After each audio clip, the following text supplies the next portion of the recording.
Kocaman, masmavi bir deniz düşünün.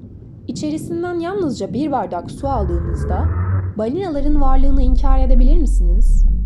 Bir okyanustaki her bir noktaya bakmadan bir balinanın yokluğundan bahsedemeyeceğimiz gibi evreni köşe bucak incelemeden akıllı bir canlının yokluğunu kabul edemeyiz. Gelin hep birlikte uzaylılarla ilgili ortaya atılmış 8 teoriye bakalım. Birinci teori. Dünyada hali hazırda uzaylılar var ve aramızda yaşıyorlar. 2009'da Bulgaristan Uzay Araştırmaları Enstitüsü bilim adamları dünyada hali hazırda uzaylıların olduğunu ileri sürdü. Daily Telegraph gazetesinin Bulgar basınına dayanarak verdiği habere göre enstitünün başkan yardımcısı Lazar Filipov, uzaylıların varlığı ile ilgili araştırmanın bunların gerçekten dünyada var olduklarını işaret ettiğini ve varlıklarını aramızda dostça sürdürdüklerini gösterdiği düşüncesinde olduğunu belirtti. Filipov, uzaylılar hali hazırda aramızda yaşıyor, bizi gözlemliyor. Bize düşmanca yaklaşmıyor, aksine yardım etmek istiyorlar. Ancak biz onlarla iletişim kuracak yeterlilikte değiliz diye konuştu.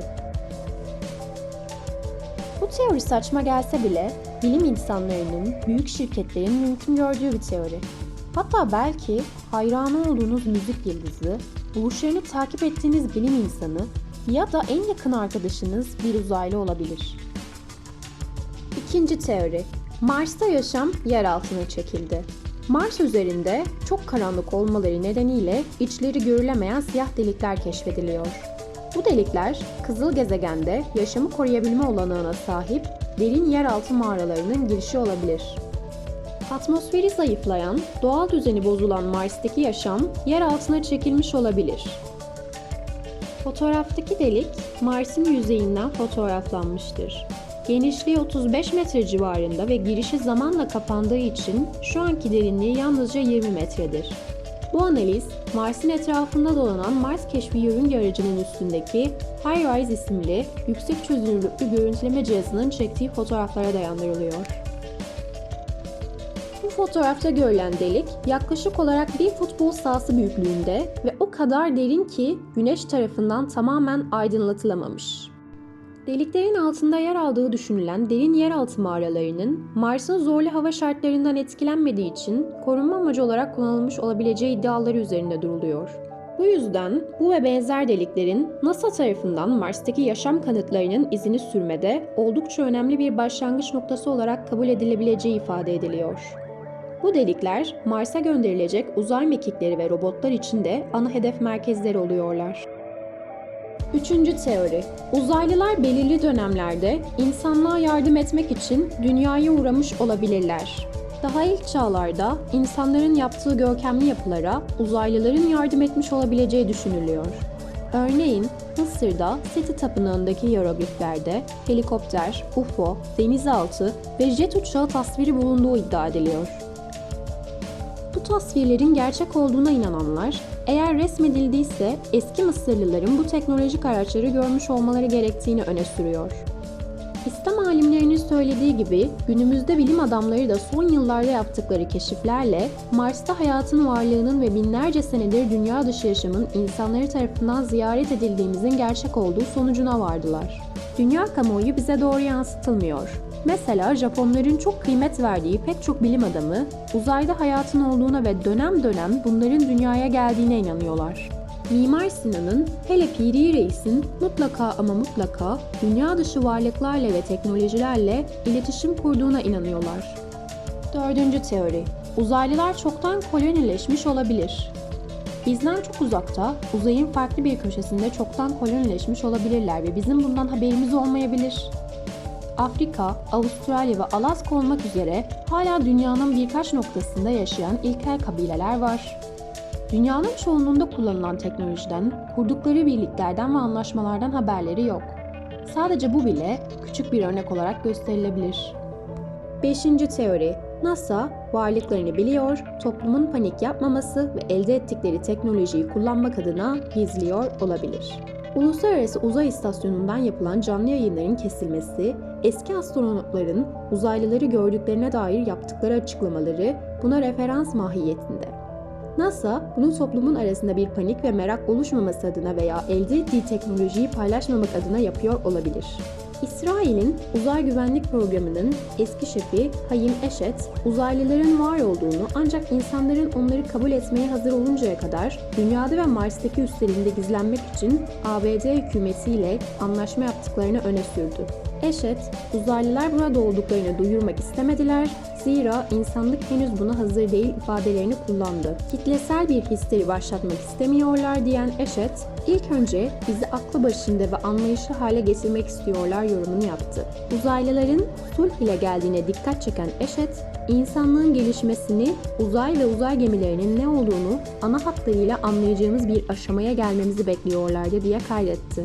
Mars'ın derinliklerinde temsilcilerinin ve de Amerikalı astronotlarımızın olduğu bir yeraltı üssü var iddiasında bulundu.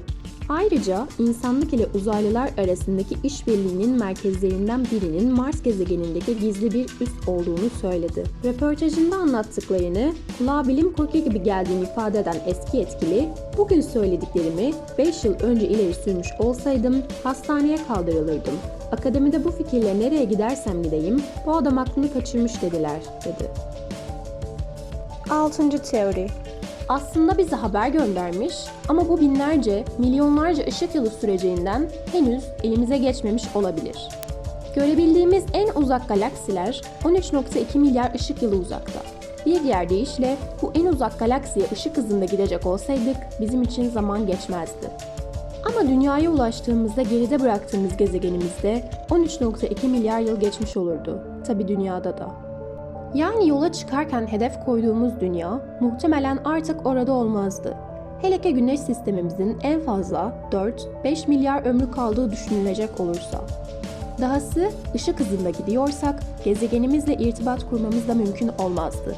Çünkü iletişimi sağlayan sinyaller de en fazla ışık hızında gidebilir. Evrende hiçbir şey ışık hızını aşamaz. Yani böylesi bir görev, kendi başımıza olacağımız bir görev demek olurdu. Sadece bu da değil. Kütlesi olan hiçbir cisim ışık hızında gidemez. Kütlesi olan bir cismi ışık hızına çıkarmak için sonsuz enerji gerekirdi. Ancak evrendeki enerji miktarının sonlu olduğunu biliyoruz. Yani bir uzaylı fizik yasaları gereği ışık hızından yavaş, hatta muhtemelen çok ama çok daha yavaş gitmek zorundadır. Örneğin ışık hızının yarısında giderseniz hem zaman akacağı için yaşlanırdınız hem de az önce sözünü ettiğim süre 2 katına çıkardı. Binlerce, milyonlarca hatta milyarlarca yıl sürebilecek olan seyahatler biyolojik bir ömre sahip olan bir canlı için sayısız neslin geçmesi demektir. Dolayısıyla bu araçlar devasa olmalıdır ki bu sayede işlerine on binlerce uzaylı sığabilsin. Bu uzaylılar yol boyunca normal hayatlarına devam etmeli, çocuk ve torun sahibi olmalıdır. Muhtemelen evrenin bir ucundan diğerine gidene kadar binlerce nesil geçecektir ve tür yola çıktığındakinden farklı bir türe evrimleşmiş olacaktır. Hele ki gezegensel şartlar ile uzay aracı içindeki şartların farklı olduğunu düşünecek olursak. Evrenin genişliği muazzam büyüklükte. Aynı sistem içerisinde gezegenler arasında seyahat edilmek istense bile yüzyıllar geçebiliyor. Bu yüzden bundan 1000 yıl önce bile evrenin derinliklerinden gelen bir mesaj henüz elimize ulaşmamış bile olabilir. Ya da gönderdikleri sinyali çözebilecek teknolojiye ve kapasiteye henüz ulaşmamış olabiliriz. 7. teori. Mars aslında masmavi bir gezegen. NASA'nın Spirit, Ruh isimli aracının Mars'ta çektiği fotoğraflarda NASA'nın aslında mavi olan logosu kızıl gözüküyor. Çünkü onlarca yıldır bütün Mars fotoğrafları sonradan kızıllaştırılıyor. 8. teori, 51. bölge. Boyd Bushman, 51. bölgede çalışmış olan ve ölümünden kısa bir süre önce çektiği video ile bu bölgedeki tüm gerçekleri anlatan bilim adamıdır. Bushman, ABD'li yetkililer tarafından sürekli inkar edilen 51. bölge merkezini gördüğünü ve orada uzaylıların yapısıyla ilgili çalışmalar yapan bir grup bilim adamının olduğunu söyledi. Buddy Bushman, çekilen fotoğrafları delil olarak göstererek kaydettiği videoda 51. bölge merkezinde ele geçirilen uzaylıların iki tür olduğuna işaret etti. Bu iki grubu dünyalılara yakınlık gösteren ve düşmanlık gösterenler olarak ayırmıştır. Uzaylıların uzun parmaklara ve perdeli ayaklara sahip olduklarını, ayrıca Cantonia adlı bir gezegenden dünyaya geldiklerini iddia etmiştir. Cevap her ne olursa olsun, sizin hayata bakış açınıza göre belki bunlardan birisi, belki çok farklı başka bir teori, inandığınız gerçek olacak. Onlar bizi resmen ziyaret etmediği sürece onları merak etmeye ve araştırmaya devam edeceğiz. Bir başka dünyada aynı bizim gibi yaşayan onları.